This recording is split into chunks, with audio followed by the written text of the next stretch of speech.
ayca mbokk yi salaamaaleykum amis téléspectateurs ñu ngi leen di nuyu di leen tatagal di leen jox seen wàccuwaay waaye nag di nuyu kilifa diine yi ak kilifa aada yi di nuyu képp koo xam ne yaram dafa sutante ñu ngi lay ñaanal fi nga tëdd yàlla def ci yow xéwal ba nga mën a jóg dem doxiwaat ay soxla waaye nag di nuyu bépp kilifa diine boo xam ne yaa ngi fii ci àdduna wërngal képp di nuyuwaat mbokki éleveurs yëpp. tey nag ñu ñëw ci beneen numéro bi ñu ñëw moo di Fekke-Ma 2022 ñu toog ak kilifa gu mag goo xam ni kenn dootul wax ci élevage te dootu ko tudd mu bàyyi ko mu présenté boppam mbokki éleveurs yi kilifa gi ñu ngi lay nuyu.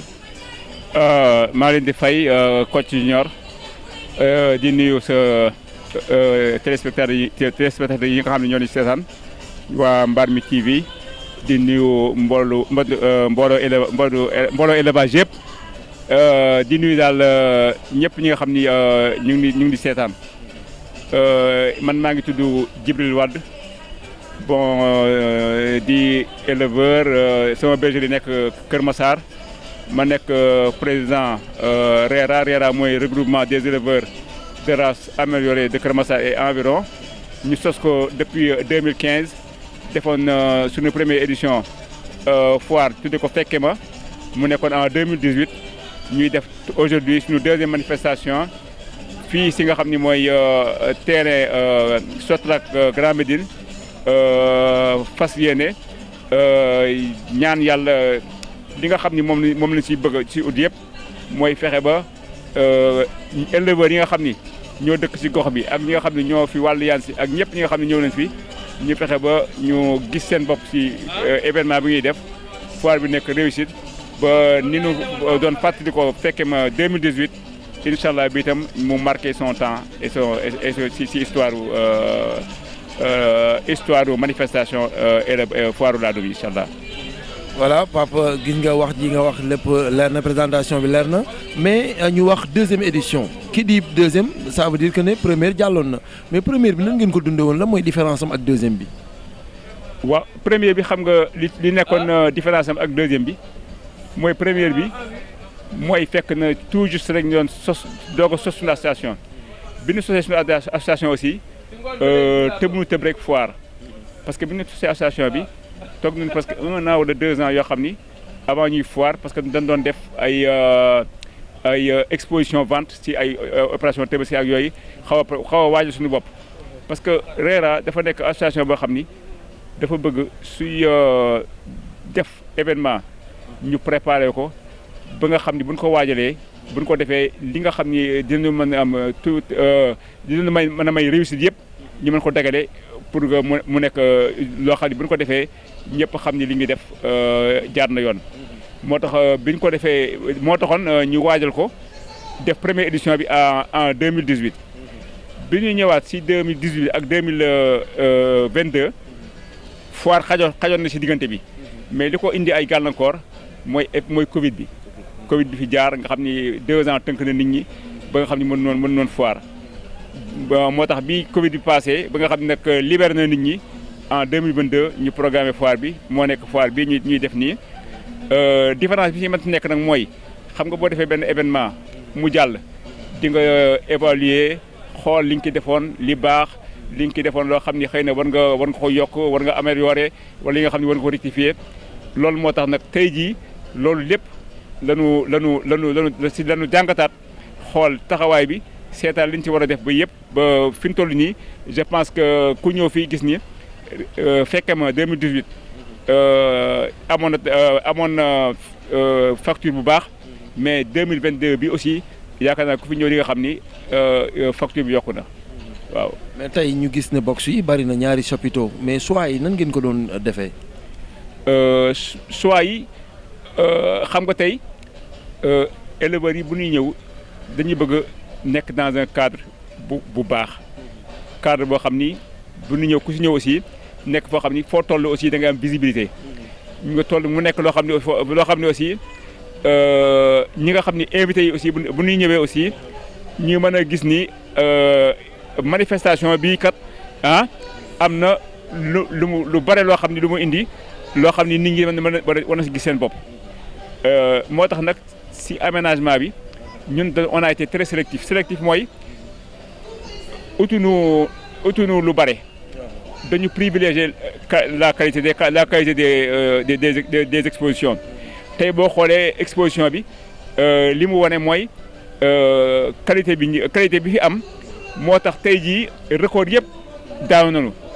record yi doon am si yeneen foire yëpp daaw na si fekk ma bii et loolu nag li ko indi mooy dañuy tànn exposant ak éleveurs yi nga xam ni presque mën naa wax ñoo nekk ci kaw ñoo benn éleveur nekku suuf sax mais éleveurs yi nga xam ni presque fi ñu toll nii ñoo nekk au devant de la scène ñoom ñëpp presque ñëw nañu kenn ku nekk ñëw na exposé te bi ñu defee concours yi aussi def naa fee na loolu moo tax nag je pense que RERA moom dañuy bëgg toujours rek di dox si lu ñu def ren bu déwénee ñu naan yàlla def ay jéego yu ëpp yu gën a ëpp loolu te ñaan yàlla aussi yàlla di ciy def jàmm ak barke. mais ma gis ngeen defaat tamit beneen innovation bu am solo mooy ngeen rendre ci hommage ñoo xam ne ci yéen la ñu bokkoon. voilà donc loolu tam aussi nekk na loo xam ne aussi mën naa wax ni wareef la su ñun ndax xam nga ay nit bu fekkee ni yàlla da leen boole ngeen ànd si ànd bu rafet ngeen bokkoon même mébét ñoom ñëpp tey jii ñi dem ñëpp amoon nañu mébét tey jii ànd ak ñun si lii yàlla def ni wuute ko je pense que ñoom tam war na leen fàttali ko bàyyi leen xel moo tax si avant événement bi def nañu benn cérémonie de lancement boo xam ni dañ leen jagleel ay kaamil wàcce ay kaamil dafa leen ay ñaan fii tam bi ñu ñëwee aussi xam naa ni nekkuñu fi mais seen mën naa wax ni seen image ak seen yëpp mi ngi fi